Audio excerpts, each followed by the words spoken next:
ভিডিওর প্রথমেই দেখে বুঝতে পেরেছেন এটা কোনো একটা মেলাতে চলে এসেছি। হ্যাঁ, আজকে এসেছি পানিহাটি উৎসব, যেটা পানিহাটি মেলা নামে অনেকে পরিচিত। এই মেলাটি এবছর 10 বছরে পা দিল। মাঝের 2020 সাল হয়নি। তো সোদপুর ট্রাফিক মোড় থেকে ডান দিকে যে রাস্তাটা মধ্যমগ্রামের দিকে গেছে, সেই সোদপুর ওভারব্রিজ টপকেই বাঁ দিকে পড়ে অমরাবতী মাঠ। সেখানেই হয়ে থাকে এই পানিহাটি উৎসব।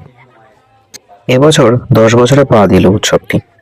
তো মূলত এই সোদপুরের যে অমরাবতী মাঠে হয়ে থাকে মেলাটি, যেটা ঠিক বাঁ দিকে পড়ে